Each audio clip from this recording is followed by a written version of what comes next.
بسم اللہ الرحمن الرحیم کل نفس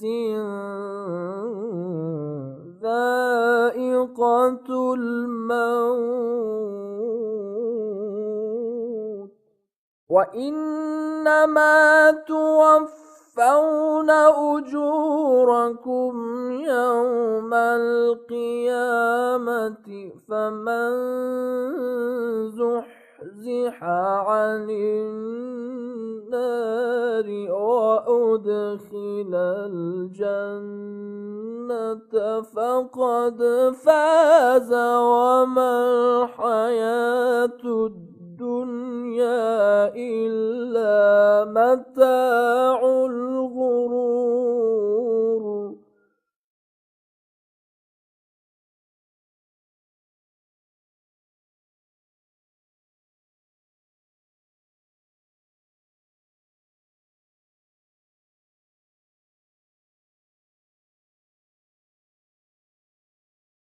اعوذ باللہ من الشیطان الرجیم بسم اللہ الرحمن الرحیم وبہ نستعین وهو خیر ناصر ومعین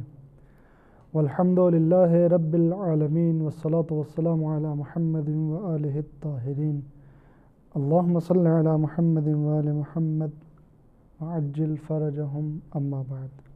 السلام علیکم دوستوں، ایک بار پھر ہم آپ کی خدمت میں حاضر ہوئے ہیں اپنے پروگرام کو لے کر. پروگرام میں آپ کا سواگت ہے. پچھلے پروگرامز میں ہم نے آپ کے سامنے محتضر یعنی جس کی جان نکلنے والی ہے، جان کنی کے عالم میں ہے، اس کے بارے میں گفتگو کی. پھر اس کے بعد جو ہے وہ غسل میت اور کفن وغیرہ کے سلسلے میں اور نماز کے سلسلے میں بھی، نماز میت کے بارے میں بھی ہم نے آپ کے سامنے جو ہے وہ اس کا طریقہ اور مسائل بیان کیے. غسل اور کفن کا ہم نے طریقہ اور اس کے احکام کیا ہیں، یہ سب آپ کے سامنے بیان کیا. کتنے کپڑے واجب ہیں اور پہلے غسل ہے، اس کے بعد جو ہے حنوط ہوتا ہے، اس کے بعد کفن ہوتا ہے. یہ ساری ترتیب ہم نے آپ کے سامنے بیان کی. اب مختصر طور پر جو ہے اسی کو دہراتے ہوئے غسل کا طریقہ آپ کے سامنے بیان کرنا چاہتے ہیں. احکام کو ہم بیان کر چکے ہیں، صرف ایک مختصر سا طریقہ آپ کے سامنے بیان کرنا ہے تاکہ نوجوانوں کے اور جوانوں کے ذہن میں بیٹھ جائے. سب سے پہلے تو مردے کو جو ہے اس کے بدن کو جو ہے وہ پاک کرنا ضروری ہے. ممکن ہے کسی طریقے کی کوئی غلاظت یا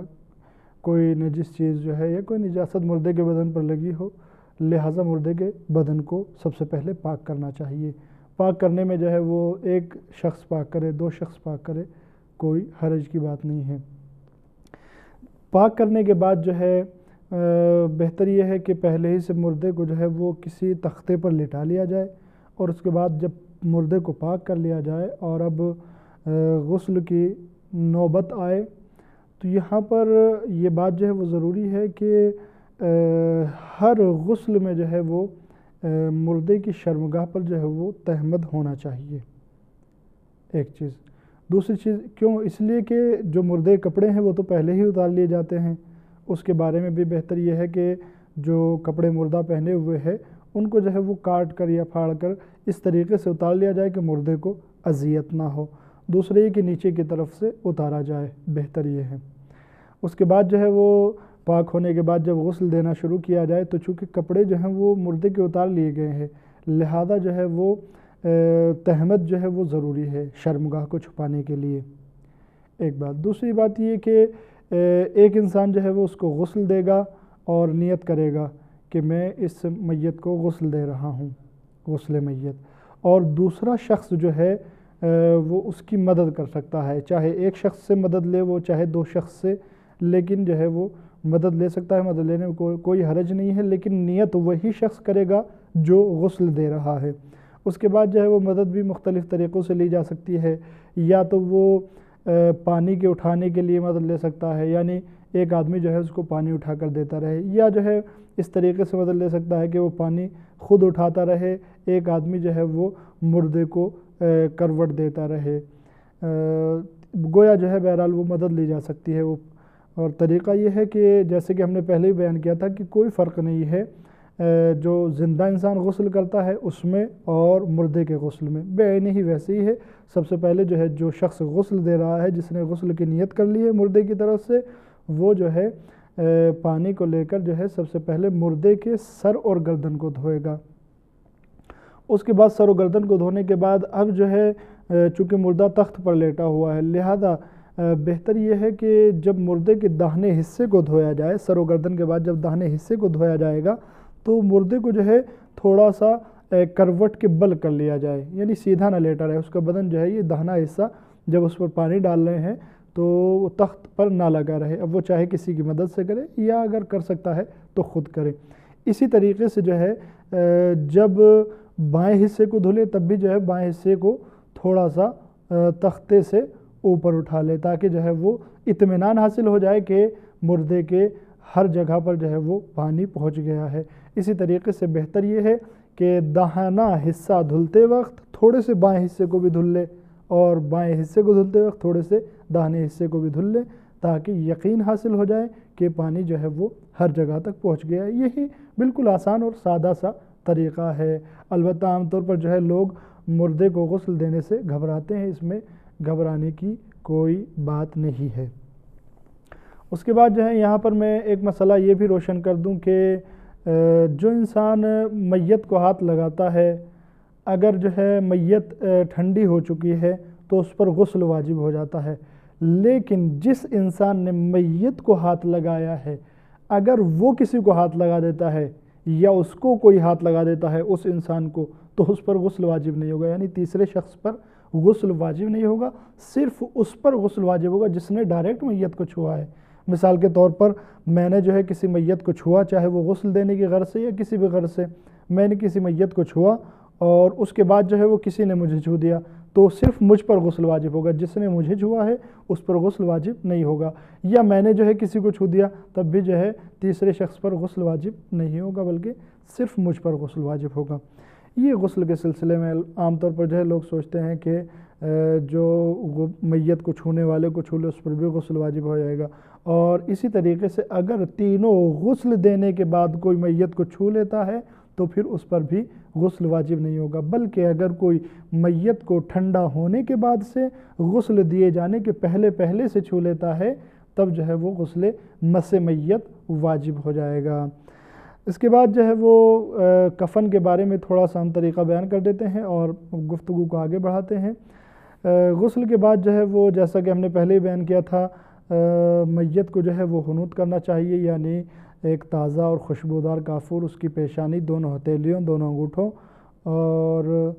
انگوٹھوں یعنی دونوں پیر کے دونوں انگوٹھوں پر اور اسی طریقے سے دونوں گھٹنوں پر لگانا واجب ہے، اور مستحب یہ ہے کہ ناک کی نوک پر بھی تھوڑا سا کافور لگا دیا جائے۔ کافور لگانے کے بعد جو ہے اب جس جگہ پر مردے کو کفن دیا جائے گا، میت کو کفن دینے کے لیے جو جگہ آمادہ کی ہے، چاہے وہ چارپائی ہو، تخت ہو یا وہ تابوت ہو جس میں عام طور پر جو ہے مردے کو لٹا کر لے جاتے ہیں، اس میں سب سے پہلے چادر بچھائی جائے، چادر کے بعد جو ہے وہ پیرہن بچھایا جائے اور پیرہن کا جو ہے اوپر والا حصہ جو ہے سرہانے کی طرف سمیٹ لیا جائے۔ اس کے بعد جو ہے وہ اس پر جو ہے وہ لنگی رکھنی چاہیے۔ یہ تین چیزیں واجب ہو گئی ہیں۔ اگر جو ہے وہ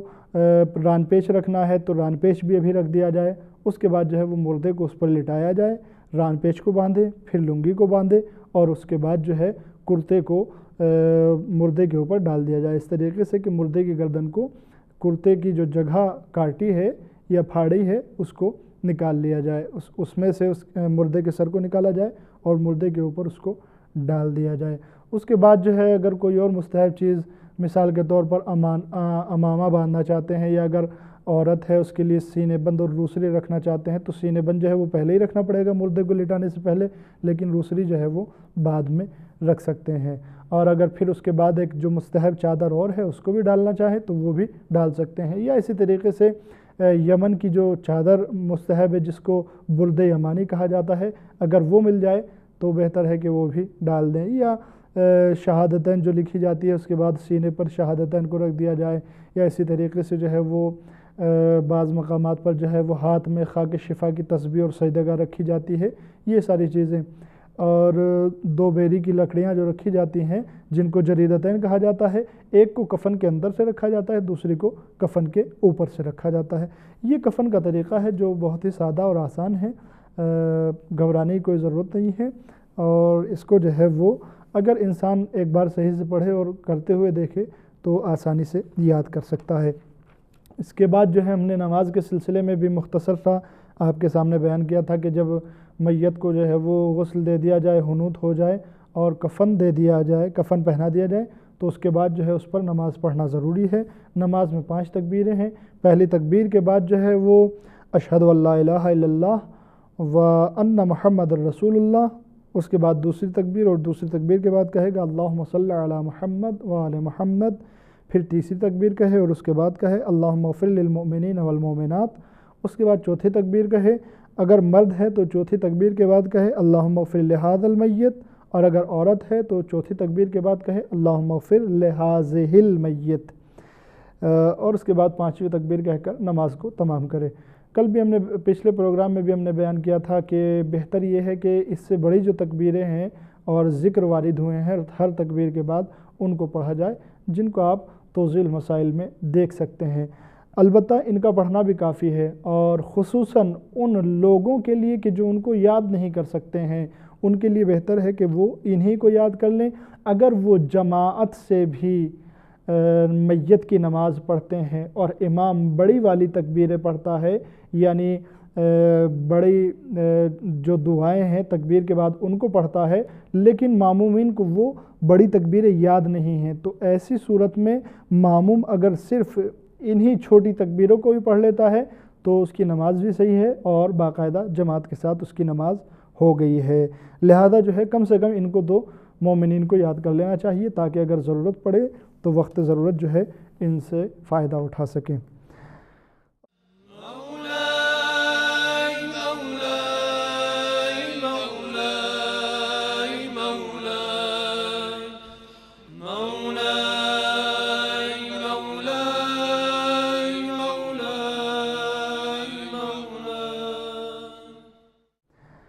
اب یہاں پر جو ہے وہ ہم نماز میت کے کچھ شرائط آپ کے سامنے بیان کریں گے۔ سب سے پہلی شرط تو یہ ہے کہ نماز پڑھنے والے کا قصد جو ہے وہ قصد قربت، یعنی اللہ کی نزدیکی ہونا چاہیے، لوگوں کو دکھاوا نہیں، یعنی لوگوں کو دکھانے کے لیے نماز میں شرکت نہ کرے، یا بڑے آدمی کا انتقال ہوا ہے بھائی اس لیے جو ہے وہ نماز میں شرکت کر رہے ہیں، نہیں یہ نہیں، بلکہ صرف قربتاً اللہ، اللہ تعالیٰ کی خلوص کے لیے۔ اور اس کے بعد جو ہے وہ میت معین ہونی چاہیے، یعنی جب انسان نماز پڑھ رہا ہے تو میت کو معین کرے کہ کس پر نماز پڑھ رہا ہے۔ مثال کے طور پر اگر کہیں پر ایک سے زیادہ میتیں ہیں اور ایک انسان جو ہے ایک میت کی نماز پڑھ رہا ہے تو وہ معین کرے کہ کس میت کی نماز پڑھ رہا ہے۔ مثال کے طور پر کہے کہ میں نماز پڑھتا ہوں میت حاضر پر قربتاً اللہ، اشارہ کر دے، زیادہ میتیں ہیں لیکن وہ ایک کی طرف اشارہ کرتا ہے، میں نماز میت پڑھتا ہوں میت حاضر پر قربتاً اللہ، یا میں حاضر میت پر نماز پڑھتا ہوں قربتاً اللہ، کسی طریقے سے اشارے سے الفاظ سے معین کر دے تاکہ جو ہے وہ شک شبہ اور ابہام دور ہو جائے۔ اس کے بعد جو ہے وہ تیسری شرط یہ ہے کہ جو نماز پڑھ رہا ہے میت کی، جس طریقے سے واجب اور مستحب دوسری نمازوں میں قبلے کی طرف ہونا ضروری ہے، جس طریقے سے جو ہے وہ دوسری واجب نمازوں میں قبلے کی طرف ہونا ضروری ہے، اسی طریقے سے جو ہے وہ نماز میت میں قبلہ رخ ہونا ضروری ہے۔ اس کے بعد جو ہے وہ چوتھی شرط یہ ہے کہ کھڑے ہو کر نماز پڑھے، بیٹھ کر نماز میت صحیح نہیں ہے، لیکن اگر کوئی ایسا ملتا ہی نہیں ہے جو کھڑے ہو کر نماز پڑھے تو پھر بیٹھ کر نماز پڑھی جا سکتی ہے، یعنی کوئی انسان ایسا نہیں ہے جو بیٹھ کر وہاں پر نماز پڑھے، صرف ایک آدمی ہے وہ بھی جو ہے بیٹھ کر پڑھ سکتا ہے، کھڑا نہیں ہو سکتا ہے، بیماری کی وجہ سے یا کہیں چوٹ لگ گئی ہے اس وجہ سے، تو پھر بیٹھ کر پڑھی جا سکتی ہے۔ اس کے بعد جو ہے وہ پانچویں شرط یہ ہے کہ میت کو جب نماز گزار نماز پڑھ رہا ہے تو میت کو جو ہے اس کے سامنے لٹا دیا جائے، اس طریقے سے لٹایا جائے کہ میت کا سر جو ہے نماز پڑھنے والے کے داہنی طرف ہونا چاہیے اور میت کے پیر جو ہیں وہ نماز پڑھنے والے کے بائیں طرف ہونا چاہیے۔ اسی طریقے سے چھٹی شرط یہ ہے کہ نماز پڑھنے والے اور میت کے درمیان جو ہے وہ کسی بھی طریقے کا پردہ یا دیوار یا کوئی فاصلہ جو ہے وہ بیچ میں آڑے نہیں آنا چاہیے۔ مثال کے طور پر یہ میت رکھی ہوئی ہے، اس کے بعد جو ہے ایک پردہ پڑا ہوا ہے، پھر نماز پڑھنے والا نماز پڑھ رہا ہے، یا یہ میت ہے بیچ میں دیوار ہے اس کے بعد نماز پڑھ رہا ہے، ایسا سب نہیں ہونا چاہیے، بلکہ جو ہے دونوں ایک دوسرے کے نزدیک ہوں۔ لیکن اگر میت جو ہے وہ تابوت میں لیٹی ہوئی ہے، مثال کے طور پر جو ہے وہ تابوت یا چارپائی جو آج مسحری جو بنائی جاتی ہے میت کی، اور اس میں جو ہے وہ دیواریں بھی اٹھی ہوتی ہیں، اگر اس طریقے کی مسحری میں ہے تو اس کی دیواروں کے فاصلے سے کوئی حرج نہیں ہوتا ہے، جو خود مسحری کی دیواریں ہیں اس کو فاصلہ شمار نہیں کیا جائے گا، ان کے ہونے میں کوئی حرج نہیں ہے۔ اس کے بعد جو ہے وہ ایک شرط یہ ہے کہ نماز گزار یعنی نماز میت پڑھنے والا میت سے دور نہ ہو، یعنی میت کے بالکل نزدیک کھڑا ہو، لیکن اگر جو ہے وہ نماز جماعت کے ساتھ ہو رہی ہے تو پھر جو ہے اگر لوگ زیادہ ہیں اور میت سے دور بھی ہوتے چلے جاتے ہیں، صفیں لگی ہوئی ہیں اور لوگ میت سے دور ہو جاتے ہیں تو کوئی حرج والی بات نہیں ہے، لیکن جو ہے وہ صفوں میں اتصال ہونا چاہیے، یعنی ایک دوسرے سے ملی ہوئی ہونی چاہیے۔ یہ نہیں ہونا چاہیے کہ ایک صف یہاں لگی ہے دوسری صف جو ہے بہت زیادہ فاصلے پر، یا چار لوگ یہاں نماز جماعت پڑھ رہے ہیں اور چار لوگ کافی فاصلے سے، یہ سب نہیں ہونا چاہیے، بلکہ ایک دوسرے کے نزدیک نزدیک ہو کر کھڑے ہوں۔ اس کے بعد جو ہے وہ ایک شرط یہ ہے کہ نماز پڑھنے والے کی جگہ یعنی جو نماز میت پڑھ رہا ہے اس کی جگہ جو ہے وہ میت سے نہ بلند ہونی چاہیے، یعنی نہ اونچی ہو اور نہ ہی نیچی ہو، یعنی جہاں پر میت رکھی ہے چاہے نیچے رکھی ہو یا چارپائی میں ہو تو چارپائی کے پائے گویا وہ جو ہے نماز پڑھنے والا نہ اس سے اونچا ہو نہ نیچا ہو، لیکن اگر تھوڑا بہت اونچا یا نیچا ہے تو اس میں جو ہے کوئی حرج نہیں ہے۔ آخری شرط یہ ہے کہ نماز میت جو ہے وہ غسل، حنوط اور کفن کے بعد ہونی چاہیے، یہ نہیں کہ پہلے نماز پڑھ لی جائے اس کے بعد غسل، حنوط اور کفن دیا جائے۔ لیکن اگر ایسا شہید ہے جو میدان جنگ میں شہید ہو گیا ہے تو اس پر جو ہے وہ غسل، حنوط اور کفن اس کے لیے نہیں ہے، بلکہ اس کو اسی کے لباس میں دفن کر دیا جاتا ہے۔ ایسی صورت میں جو ہے وہ بغیر غسل، حنوط اور کفن کے اس پر نماز پڑھی جائے گی۔ دوستو ہمارا آج کا پروگرام یہیں پر تمام ہوتا ہے، اگلے پروگرام میں پھر آپ کے سامنے حاضر ہوں گے اور نماز میت کے چند احکام آپ کے سامنے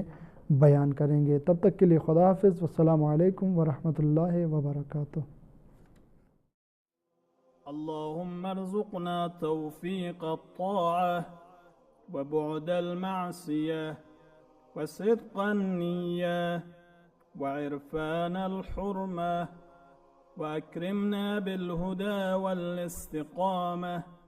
وسدد ألسنتنا بالصواب والحكمة برحمتك يا أرحم الراحمين۔